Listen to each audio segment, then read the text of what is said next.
nosso pastor presidente, o pastor Gabriel, por ter confiado e estar trazendo a palavra do Senhor. Prometo ser claro, objetivo naquilo que Deus colocou no meu coração.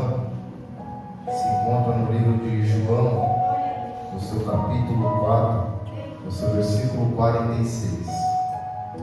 João 4, 46.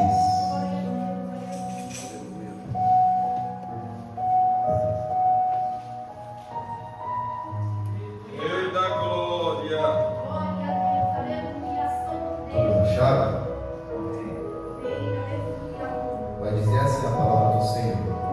Então Jesus voltou mais uma vez a Canaã da Galileia, onde transformará a água em vinho. E ali havia um oficial do rei, cujo filho estava doente em Cafarnaum. Quando ele ouviu que Jesus havia chegado a Galileia, vindo da Judéia, dirigiu-se até ele e lhe implorou que descesse para curar seu filho, que estava ao ponto de morrer. E Jesus lhe disse: a menos que vejais os sinais e maravilhas, nunca crereis. O oficial do rei disse a Jesus: Senhor, desce antes que o meu menino morra. E segurou-lhe Jesus: pode seguir, o teu filho vive. E o homem acreditou na palavra de Jesus e partiu. Meus irmãos, gostaria de fazer mais um minutinho de oração. Aleluia. Peço que os irmãos fechem seus olhos, por gentileza. Pai, neste exato momento, Jesus, eu quero te pedir, ó Deus, que o Senhor venha me direcionar, Senhor. Não aquilo, ó Pai, que eu gostaria de falar, Senhor, mas aquilo, ó Pai, que o Senhor quer tratar com o teu povo, Jesus. Pai, que eu venha diminuir, Senhor, e o Senhor venha crescer. Pai, que eu venha desaparecer, Jesus, e o Senhor venha crescer, resplandecer, ó Pai. Senhor, o pregador Jesus é do Senhor. Este povo é teu, ó Pai. Senhor, fica comigo, Jesus. E é isso que eu te peço, no nome de Jesus. Meus irmãos, o Evangelho de João, o Evangelho que particularmente eu gosto muito de estudar acerca, porque é um dos evangelhos na qual o autor vai escrever, preocupado em apresentar Cristo como Deus. Se a gente estudar acerca dos evangelhos, dos 3 primeiros evangelhos da Bíblia, mais conhecido como os sinóticos, mas também como Mateus, Marcos e Lucas, a gente vamos perceber que vai ter uma diferença. O livro de Mateus ele foi escrito para o povo judeu, apresentando Jesus como rei. E o livro de Marcos ele escreve aos romanos e apresentou Jesus como servo. Lucas ele escreve um evangelho para os gregos e apresenta Jesus como o homem perfeito. Só que João, contrapartida, ele não se preocupa em escrever um evangelho para apresentar a genealogia de Cristo ou coisa assim. João ele se preocupa em apresentar Jesus Cristo como um ser divino, como Deus encarnado. O evangelho de João apresenta Jesus como Filho de Deus, o Verbo eterno encarnado para revelar o Pai, atributo ao apóstolo João, escrito entre 90 aos 100 anos depois de Cristo. Ele se destaca do evangelho sinóticos, conhecido como Mateus, Marcos e Lucas, por utilizar sinais declarados. Diferente dos evangelhos sinóticos, João não se preocupa em seguir uma cronológica escrita dos eventos da vida de Jesus. Em vez disso, ele seleciona cuidadosamente milagres e discursos para revelar o caráter messiânico e divino de Cristo. Ao longo dos evangelhos, João apresenta 7 sinais que apontam para a identidade de Jesus. Entre eles estão a transformação de água em vinho, a multiplicação dos pães e peixe e a ressurreição de Lázaro. E esses sinais não são apenas milagres, mas manifestações da glória divina de Jesus. E um dos milagres, na qual me chama bastante atenção, é este milagre que a gente acabamos de ler aqui agora. Vai falar acerca de um oficial. A Bíblia não cita e nem fala o nome do oficial, mas a Bíblia fala que era um oficial. E quando a gente estudamos acerca de um oficial na tradição judaica, a gente vamos ver que é um homem muito importante, um homem que tem muito dinheiro, um homem que tem autoridade e tal, um homem que tem muito conhecimento sobre aquela religião, sobre aquela cidade. E a pergunta que eu fiz estudando esta palavra era: como que um homem que tinha todo o poder poder que este homem tinha, aleluias, ele não foi até Jesus quando Jesus foi a primeira vez até a cidade. E eu aprendi com a palavra que enquanto aquele homem tinha um poder, enquanto aquele homem tinha o dinheiro, enquanto a família daquele homem estava bem, para ele estava tudo tranquilo, porque aparentemente ele não precisava de Jesus. Só que Jesus ele é especialista quando ele quer salvar alguém. Muitas das vezes ele permite certas coisas acontecerem na minha e na tua vida para que nós possamos chegar até ele. Quer ver? Quem aqui lembra da passagem quando Jesus e os seus discípulos estão passando em uma cidade e a Bíblia diz que os seus discípulos vão olhar e vão ver um homem cego e vão perguntar para Jesus: Jesus, quem pecou? Foi ele ou foi seus pais? E o próprio Cristo vai responder: nenhum dos dois pecou, mas foi necessário que isso acontecesse para que se manifestasse o nome de Jesus na vida dele. Então perceba, quando Jesus quer salvar, ele permite certas coisas acontecer na minha e na tua vida para mostrar para nós que o controle está na mão dele, que ele é o dono da nossa vida e que ele tem o poder nos céus e na terra. O segundo ensinamento que eu aprendo com essa mensagem são para o povo de dentro da igreja, porque tem muitos que, aleluia, Deus levanta, Deus coloca da cargo, Deus coloca numa posição, só que ao decorrer do tempo, os mesmos começam aleluia, a ficar cochilando em seus pensamentos, começa a ficar na cadeira do comodismo, aleluia, esperando, louvado seja Deus, algo acontecer. Só que aí é necessário Jesus permitir que a porta se feche, Jesus permitir que aconteça alguma coisa para que ele venha sair do acomodismo e voltar, aleluia, para a posição. Porque quando Jesus nos chama, ele não nos chama para nós ficar sentado, prostrado, esperando pelos outros, mas Jesus nos chama como valente, como soldado, para fazer o ID, para pregar o evangelho a toda a criatura. Só que muitas das vezes, louvado seja Deus, nós também se limitamos quando nós olhamos para o nosso cenário, ao nosso território e desacreditamos, porque se achamos pequenos, se achamos falhos. Só que Jesus, eu aprendo na palavra que ele não escolhe os escolhidos, mas ele, louvado seja Deus, ele levanta, ele escolhe e capacita os mesmos. Louvado seja Deus. Deus não precisa de um cenário favorável, Deus não precisa que você tenha, louvado seja Deus, recurso, Deus não precisa que você tenha sabedoria terrena, mas o mesmo, ele capacita aqueles que ele chama. E eu aprendo na palavra de Jesus, no livro de Gênesis, quando ele dá uma ordem para Noé, constrói uma arca, ele vai dar, louvado seja Deus, o tamanho,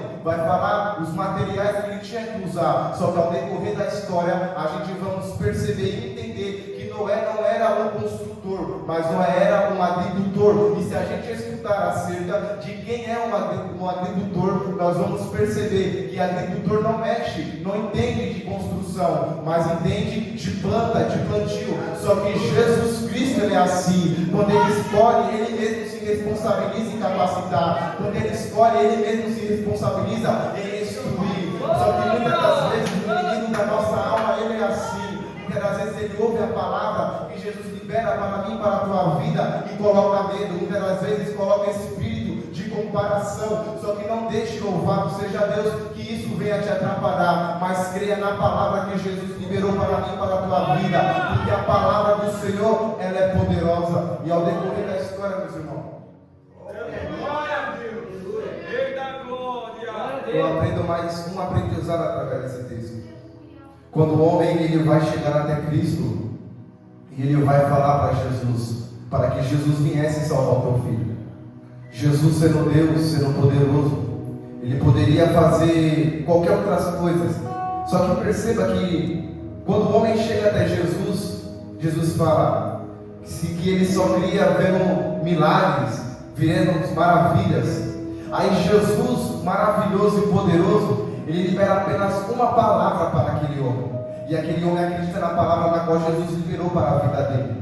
Aleluias. Só que ao decorrer da história, meus irmãos, nós vamos ver algo aqui que me chama muita atenção e até parece meio contraditório, sabe por quê? A Bíblia vai nos falar que há um homem paralítico que está no tanque de Betesda. Louvado seja Deus, e Jesus aparece até ele. Só que não é o homem que pede o milagre, é Jesus que se responsabiliza e pergunta: o que queres que eu te faça? Só que eu aprendo nessa passagem, meu irmão, é que aquele homem, a Bíblia diz que tinha uma vez por ano descia um anjo, e quando o anjo descia, as águas se movimentavam, eles ouviam que o anjo desceu por causa do barulho das águas e ia até o tanque para ser curado. E aquele homem estava com seu coração tão endurecido, que ele não foi possível ver quem estava na frente frente dele, falando com ele, liberando uma palavra para ele. E muitas das vezes, meu irmão, louvado seja Deus, os crentes estão assim, aleluia, eles estão preocupados com o movimento, eles estão preocupados com descida de anjo e se esquecem de se apegar na palavra do Senhor. Só que por intermédio, louvado seja Deus, esse simples jovem, nesta noite, eu vim te dizer que maior que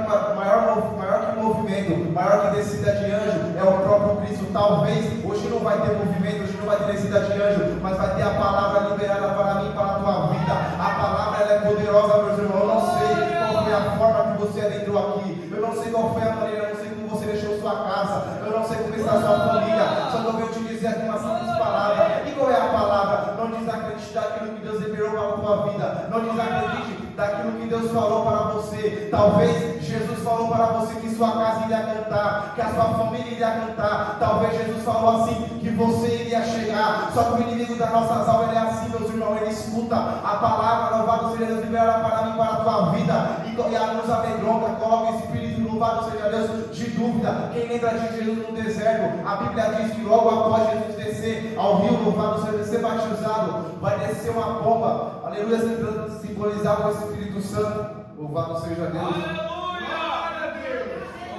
E quando aquela pomba desce até os ombros de Jesus, a Bíblia diz que do alto céu vai bradar uma voz e vai dizer: esse é o meu filho amado, e que eu me comprazo. Só que em seguida, Cristo não vai para o palácio, não vai fazer o linde, Cristo vai direto para o deserto. E isso aqui é muito lindo, que quando Jesus chega no deserto, a Bíblia diz que Jesus vai sentir fome, Jesus vai sentir sede, e o diabo astuto, o diabo ligeiro, ele vai chegar até Jesus e vai falar assim: se você é filho de Deus, transforma esta pedra em pão. Só que eu aprendo muito com Cristo, meu irmão Cláudio, é que se Jesus fosse alguns crentes Nutella que tem hoje, ele iria querer provar o ministério dele para Satanás. Só que sabe que Jesus fala, meus irmãos, aleluia, nem só de pão viverá o homem, mas de toda a palavra que procede ou sai da boca de Deus. Maior que esta palavra que o diabo lançou, decretou para a sua vida, é a palavra de Deus. Maior que este decreto de Satanás contra a sua casa, é a palavra de Deus.